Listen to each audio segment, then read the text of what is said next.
Everyone, my name is Vernisha Jones and I am the president of the West Garfield Park Youth Council. And we believe that we are the solution to the issues in our community. Our theme is nothing with us, without us.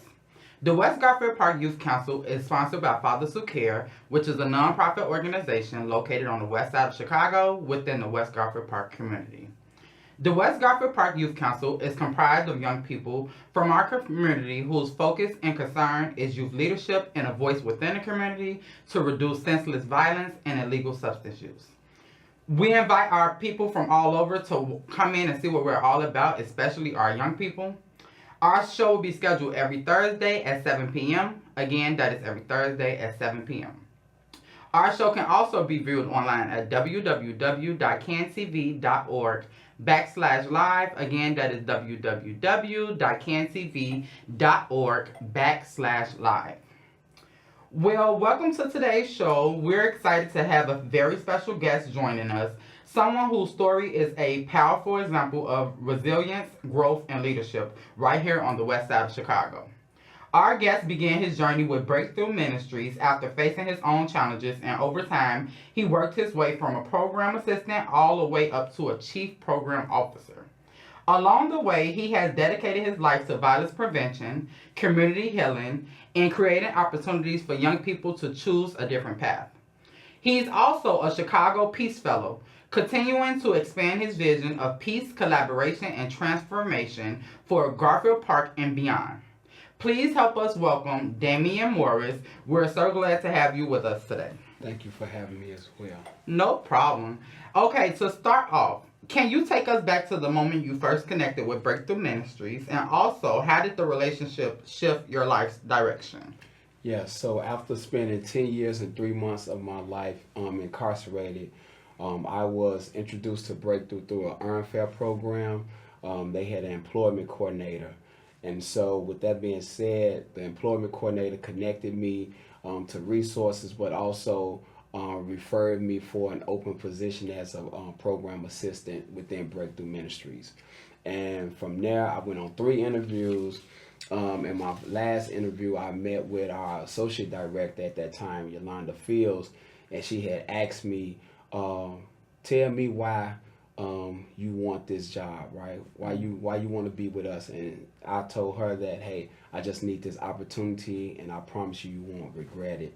And 17 years later, here I am as standing here as the chief program officer. And I feel like that's one of the main things that we need to start getting better with just giving people the opportunity to make a change. Like, not just because a person made a mistake to think that they can't be something different. You know, so the fact that she was able to put her trust in you and give you that opportunity and to see where you are today, that was a blessing. Definitely a blessing. So the next question I have for you, what motivated you to stay committed to growth and leadership after your release? What motivated me, to be honest with you,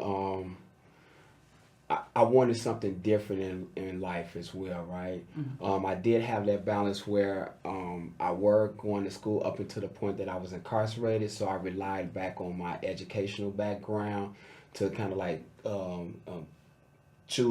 help me out, choose another alternative in life as well. And then also my support system. So Yolanda actually walked with me throughout those 17 years as well. So I had a great support system too. Okay. Looking back, what do you think was the biggest turning point in your personal and professional journey? Looking back, the biggest turning point were just understanding that at the age of 17, I did not have that person to walk alongside of me to kind of like persuade me to choose a different path to make a better decision. But then also too, just while I was incarcerated, I were actually help tutoring other men to receive their GED as well, and so that really gave me a glimpse of the social service field. And you from the west side of Chicago, right? Yes, born and raised in the North Lawndale community. Area. Yeah. Okay. And so is it speaking on that, just as far as you how was it growing up? Like, do you think that was something that shaped like what you had went through, or was it just the wrong people, wrong timing? Like, how was it growing up for Damien? Yes, growing up for me, I was raised in a household full of women. My father was in and out of being incarcerated, right? And so I really didn't have that a consistent male figure in my life to really just show me the ropes, right? Show me what I could become, what not to be, right? And so I turned to the streets for influence. And so that influence was really negative when I think about it, right? And so that's why I'm doing the work right now, because I want to show the young men as well that you do have someone that you can look up to, because I had that lived experience, but also too, I have a position too as a chief program officer. Yes. And I appreciate that as well, just off of the strength of it being where a lot of people, when it come to looking up to somebody, I feel like it's a difference when you looking up to somebody that ain't never been through nothing versus looking up to somebody that you could actually look up to, like you done been through the grass and the dirt, and it's like you probably going through the same thing that some of the young people that you work with are going through, or what they went through, or whatever the case may be. So I really appreciate the fact that, like I said, I'm just putting you in a position to be able to help young people, and you actually been through a lot of the things that our young people are going through, so you able to guide them in the right direction, and not just. And one of the biggest things I try to focus on is not just telling the child what not to do, but teaching them different things that they can do to be alternatives. Yes. So I definitely appreciate and I applaud you for all the work that you're doing, and thank you so much. So the next question I have, you started as a program assistant and worked your way all the way up to a chief program officer. What lessons have you learned about leadership through that process? What lessons I learned about leadership? I learned that you have to lead in order to develop others to become leaders as well, but also lead by example. And so my leader, she led by example, and so by me watching her and shadowing her, I was able to give back and pay that forward as well through my leadership practices. I definitely agree with that as well. I love the thing with like lead by example versus just being a leader and just giving people things to do versus showing them how to do it, showing them that you're willing to get down and do the dirty work with them. Yes. And that shows a big leader when it comes down, especially to this type of field that we're working in, where you got people ahead of you that's actually doing the work and not just telling you what to do in the work. Okay, violence prevention is a tough field. What keeps you going on hard days? Because I know it ain't always easy. Yes, it's not easy. 17 years. 17 years. But I do rely on my faith in God. Okay. And the reason why is because it's beyond my human nature, right? Human nature, I may have quit 5 years into this field based on my human nature, but because I have faith in God, it allows me to go above and beyond my ability to do the work. So. Okay. And so the next question I have for you, how do you build trust with individuals who may not trust each other? Because that got to be hard to go into these different communities, and the goal is for you guys to, well, you could probably tell me if I'm wrong, but the goal for the most part is for you guys to go into these communities and try to change these young people mind on what they're doing at that moment. How does that work when you go into a community with a child that you ain't never met? Yes. And do it take time? Like, is this okay? Yeah, it takes time. And so two words that I really focus on is relentless engagement and radical hospitality. Okay. Right? So you never give up, right? You never give up. And also, to gain their trust, it takes time, right? Because they come from, they're living in the spirit of survival. Mm-hmm. And so they're really living for that day. And so just because you show up today and try to provide an alternative for them, it may not satisfy them or their need that they have at that moment. And so you really have to practice relentless engagement. And then radical hospitality, you have to accept them where they at, how they come in, right? and don't judge them, right? And always have your arms open up for them. So those two That's the two biggest. terms That's the I live biggest by. thing. That judgment zone, where it's like they feel like they're comfortable. They feel like they can talk to you in situations, and I feel like that's one of the biggest things we deal with as far as working with young people. Where it's like they know who's actually there and who actually care versus the ones that's just doing it for a check. You Yes. know, so being in a situation where you actually get young people to open up to you or feel like they're comfortable enough to come talk to you about their issues, I feel like that's a big applause to have because it's hard. It's even as adults, it's hard for us to be able to open up to people. So just imagine a kid with all these different people telling them, "I got you, I got you, I got you," and they seeing people really don't have them. Yes. Being in that type of situation, it's good to have people out here that's actually doing the work and actually showing these kids that it's people out here that actually care. Yes. You know? So I definitely appreciate that as well. I appreciate everything. I appreciate everything that you're doing for real. Okay, the next question. You mentioned that challenges of serving Garfield Park, like unemployment, trauma, and gang issues. In your view, what is the root cause that needs to be addressed when it comes to these topics? Yes, I'll say trauma first, because what we used to look at as a rite of passage, right, is really trauma. Is really trauma that we haven't addressed, right?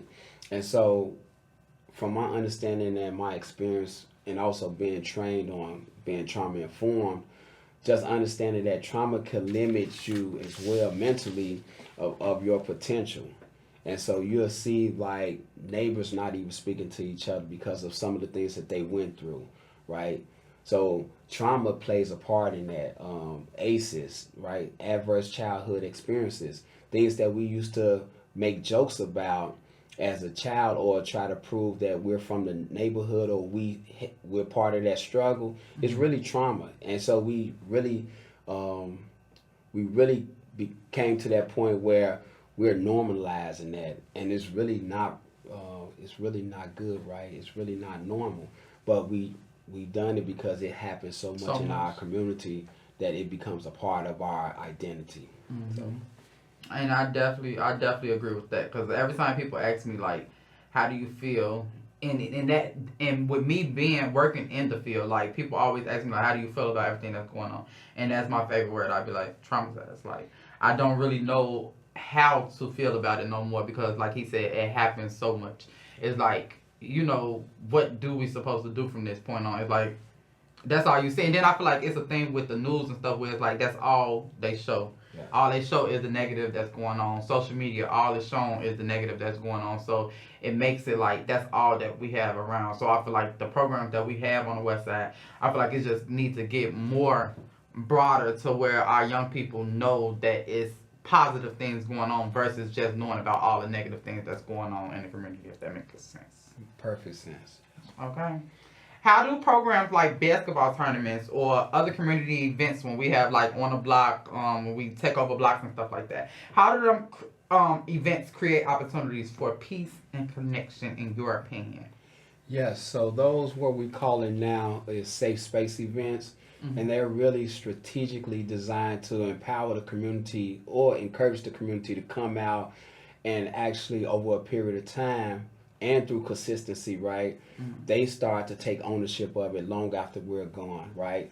So we at Breakthrough we host about 27 to 30 light in the night events throughout the community, and so really it really has taken off to the point where now we're doing a block by block approach where we're identifying either official block club leaders or potential block club leaders, and what we're going to do is we're going to gather them together, and that is going to provide that extra layer of community governance but also community input into what they would like to see take place in their space, in their safe spaces. Okay, and speaking on that, so is this something, I know it was something that was going on during the summer, is this all year round or how's it going that's all year round? So it's all year round. The only difference is that during the winter months it's once a month and it's inside of a building.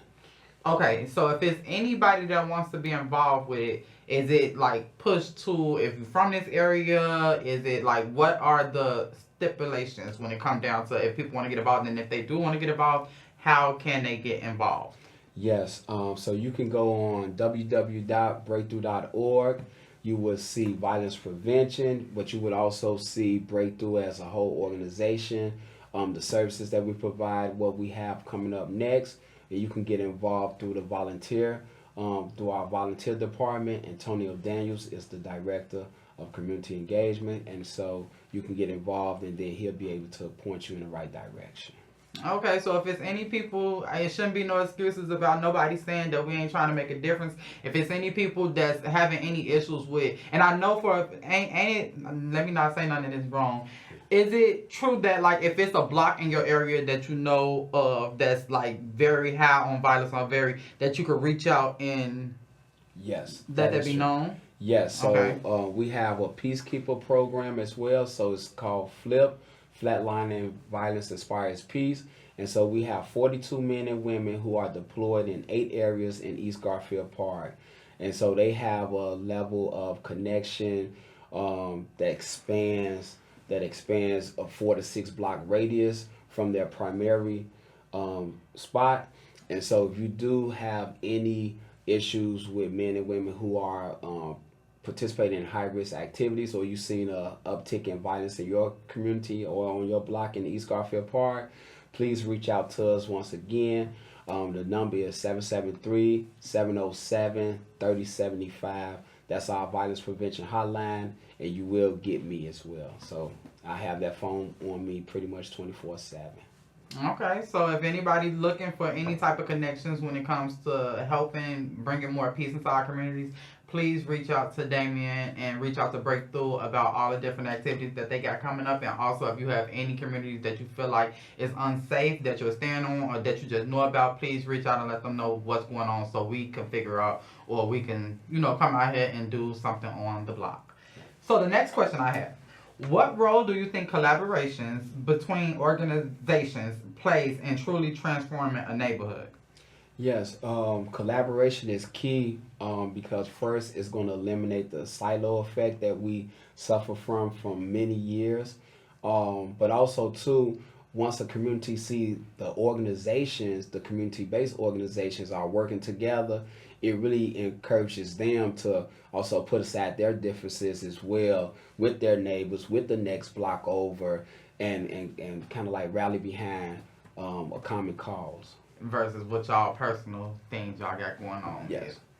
Okay, so you're a Chicago Peace Fellow, right? Yes. Right. 2020. Correct. Yes. Okay. What does peace mean to you? Man, peace means the absence of violence. Okay. Peace means for the word, a peace of mind, a peace of stability, peace of peace of just safety, right? I know that they determine like what makes a neighborhood or community safe when you're able to walk, right? Walk throughout the neighborhood unharmed, right? And so yeah, our community deserve a peace of mind, just do. We deserve the absence of violence. We deserve that. And I feel like it's possible. Because Very I feel like possible. this is how it is now. Like, we had stuff going on growing up. Well, we're not like the same age, but we had stuff. Y'all was probably more, well, y'all could do more than I could. But, like, we had a lot of stuff that we can do growing up. But it was like, now the kids can't even go outside and play. Like, you can't even go to a park or your parents can't be safe. Like, and the kids don't even talk to the kids on the block. Like, when I was growing up, we was friends with everybody on the block. Yes. Your neighbor watched my child. My neighbor watched your child. Like, it was that type of family, community that we had. Like, Yeah. what you Yeah. think? Yeah. What you think going on? Yeah, so it goes back to that lack of community governance, right? Over the years, the traditions that we used to be raised on, over the years, it's been watered down, right? We've seen a lot of transient happening in our communities as well. The grandmothers now may have passed away, so now a new family move into that community or on that block, they're not staying there long, right? So the buy-in is not as strong as it used to be, right? So a lot of traditions have been watered down. So Okay. Okay, so in terms of the west side of Chicago, what kind of long-term impact do you hope to leave behind? Because I'm in my head, I'm thinking like you gonna be on the little the tower, you know, the tower with the little 5 men. oh man, Like what is your goals? Like what is is your plans? What do you plan on leaving behind?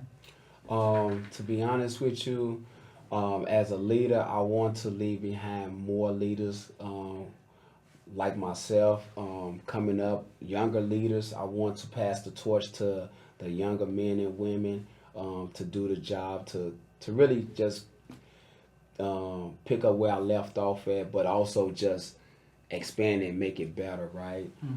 That's what I want to leave. I want to leave that type of legacy. Okay. And what advice would you give to young people who feel trapped by the same struggles that you once faced? I say never give up, seek hope, seek that positive support, that energy, seek a mentor that's going to be able to walk with you throughout the whole process, right? And don't be afraid to make that decision to change, to seek change, to want it, right? I would encourage you and advise you to do just that. And so, how can our everyday people, whether because they don't have to live in West Garfield Park, they don't have to live in East Garfield Park to be involved in the stuff that you guys got going on, right? They do not know. Once again, how can our people, our community be involved if they want to be involved with anything that Breakthrough Ministries have going on in the community? Yes, please go to the website www.breakthrough.org and also to reach out to me at 773-707-3075. That's our violence prevention hotline. Okay, and last question. If you could describe your vision for the community in one word, think hard, think like a couple of seconds. In one word, what would it be and why? You got to think hard because it's only one word. One word. United. Okay. United. Why? Is because when we go into other communities, you can tell the identity. If you go to Humboldt Park, you have the Puerto Rican flag. Little Italy, you have the flag. Greek Town, so they have their own identity, and it's time for us to really unite, but also have our identity as well, right? So we don't want to be recognized by the vacant lots, the abandoned buildings, We don't want to be recognized by that. We don't. So we need our own identity as well, and you should be able to see it when you come into our community. To our community, how you see it in every, especially when it comes to when you see all the parades and all that type of stuff. Yes. Everybody else parade, it's like they take over. They make sure that their community is seen, and then when they come to ours, it just be violence. Like it's just like it don't be. We have our good ones, but it's like it can't stay for long. How people can go whole weeks with having just peace and enjoying each other's company. I feel like we need to get back to that. Yes. Definitely. So I want to thank you so much, Damerson Morris, for sharing your journey, your wisdom, and your vision with us today. Your story is a reminder that change is possible, that leadership can grow out of struggle, and that peace in our communities start with commitment, collaboration, and hope. The work you're doing here in Garfield Park and across the West Side shows the power of investing in people, creating opportunities, and building trust. To our audience, let's remember that violence prevention and community transformation isn't just the work of organizations. It's something we can all play a role in. Whether it's mentoring a young person, supporting local programs, or simply choosing to spread peace where we are, every action matters. Once again, thank you for the incredible work you're doing and for being with us today. And thank you for everyone for watching. Until next time, let's keep working together to build stronger, safer, and more connected communities. And if anybody would like to reach us, West Garfield Park Youth Council, with our drop-in program where we meet with young people between Monday through Friday from 10 a.m. to 4 p.m., you can contact us at 773-287-5821. Again, that number is 773-287-5821. Is there anything that you would like to leave our guests with this evening? Thank you all for tuning in, but like she said, please spread the word. Even if you do not see yourself being a person to come out and do street outreach, there's always a lane for you somewhere, somehow. So please reach out. Please get involved. We need you. We need all hands on deck. Okay, well, thank you so much, and thank you everyone for watching. Same time next week, same station.